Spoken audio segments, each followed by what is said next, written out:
اخطار قیصری به والی بلخ. به نام خداوند بخشاینده مهربان. باز هم خوش آمدید به یکی دیگر از ویدیوهای کانال دیلی پرس. تقاضا می نماییم تا آخر این ویدیو با ما همراه بوده و کانال ما را سابسکرایب نمایید تا از جدیدترین ویدیوهای روزانه ما نیز باخبر شوید. هشدار نظامالدین قیصری به والی بلخ.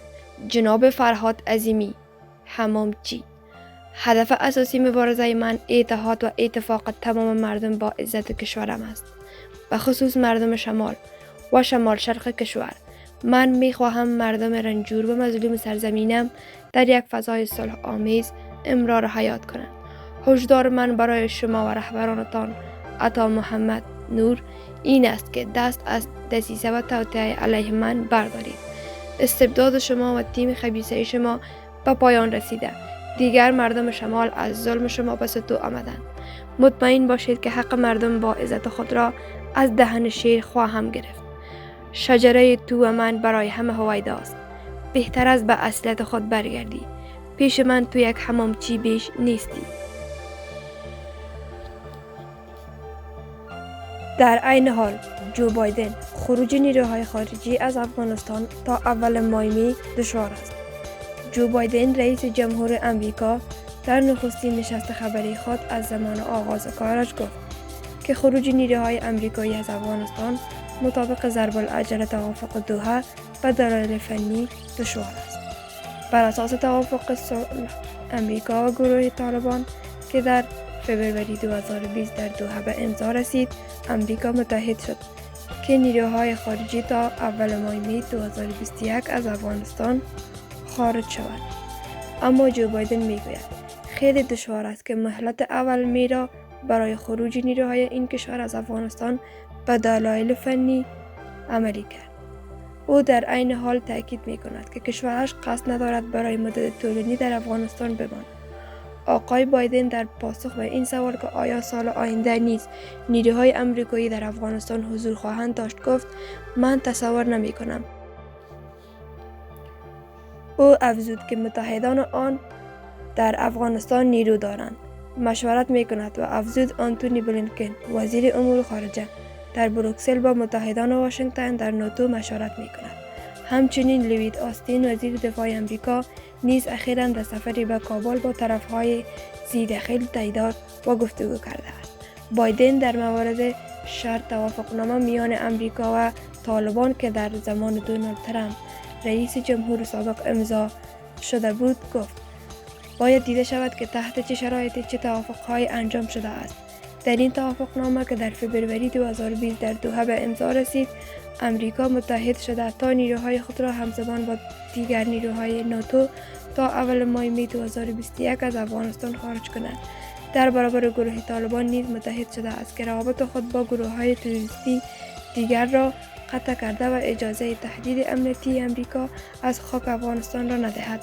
امریکا و متحدانش میگویند خروج طبق این از ضرب العجل دشوار است و مطابق شرایط افغانستان را ترک خواهند کرد.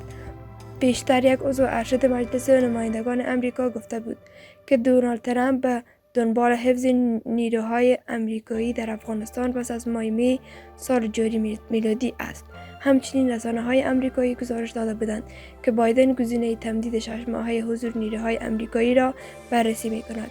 طالبان اما در مورد ادامه حضور نیروهای خارجی پس از مای هشدار می‌دهند.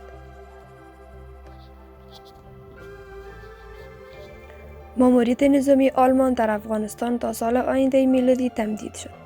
پارلمان آلمان مدت حضور نیروهای این کشور در افغانستان را برای 10 ماه دیگر تمدید کرده است. به گزارش خبرگزاری رویترز، پارلمان آلمان روز پنجشنبه 5 حمل طرح تازه‌ای را که به ارتش این کشور اجازه می‌دهد 1300 سرباز خود را به عنوان بخشی از ماموریت ناتو تا 31 ژانویه 2022 در افغانستان نگاه دارد تصویب کرده است. مجوز جاری پارلمانی برای ماموریت آلمان در افغانستان در پایان مارچ تمام می شود. دولت آلمان هشدار داده که خروج شتاب زده نیروهای ناتو می تواند روند صلح افغانستان را شکست بدهد. مطابق توافقنامه دوحه قرار است شمار نیروهای خارجی تا کمتر از 2 ماه دیگر در افغانستان صفر شود. جو بایدن رئیس جمهوری آمریکا دیروز در نخستین نشست خبری خود گفت که خروج نیروهای آمریکایی از افغانستان مطابق ضرب الاجل توافق نامه به دلایل فنی دشوار است. بایدن کنفرانس مطبوعاتی خود را فراموش کرد. جو بایدن کنفرانس مطبوعاتی خود را که قرار بود روز پنجشنبه 25 مارس برگزار شود فراموش کرد. ویدیوی این حادثه در توییتر منتشر شده است. به گزارش اسپوتنیک، جو بایدن رئیس جمهوری ایالات متحده در پاسخ به سوال روزنامه‌نگاران در مورد چگونگی آمادگیش برای کنفرانس مطبوعاتی آینده گفت: چی؟ کدام کنفرانس مطبوعاتی؟ قابل ذکر است که اولین کنفرانس مطبوعاتی کامل بایدن به عنوان رئیس جمهور باید روز پنجشنبه 25 مارس برگزار می شد.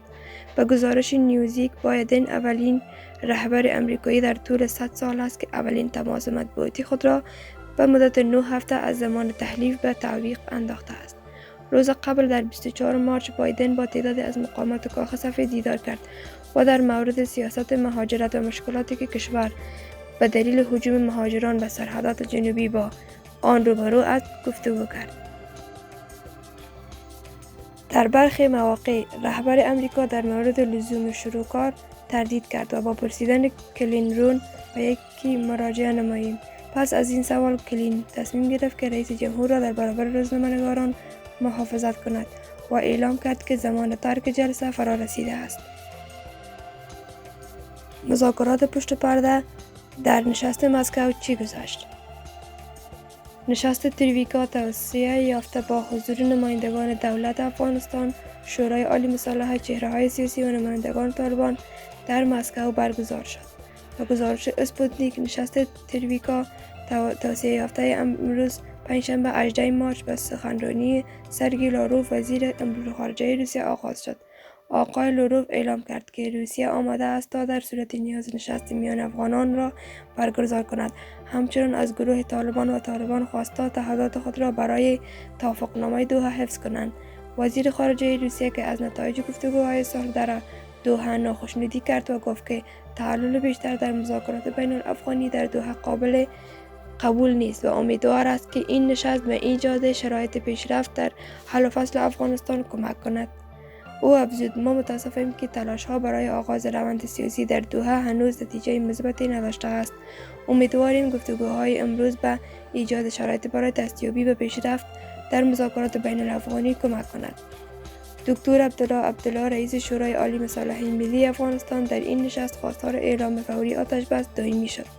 او گفت: ما خواهان تسریع روند مذاکرات و اعلان فوری آتش بس دائمی هستیم تا به خشونت‌ها پایان داده شود و دو طرف در یک فضای متفاوت مذاکرات و بحث‌های خویش را آغاز نمایند. او تاکید کرد که طرف جمهوری اسلامی افغانستان آماده است تا با تحریک طالبان در هر سطح و درباره تمام قضایا و موضوعات مورد علاقه دو طرف بدون کدام پیش شرطی وارد بحث و مذاکره گردد. با تشکر که تا آخر این ویدیو با ما همراه بودید. جهت حمایت از ویدیوهای روزانه ما چینل یوتیوب ما را سابسکرایب نمایید. خدایا رو نگهدارتان، اوقات خوش داشته باشید.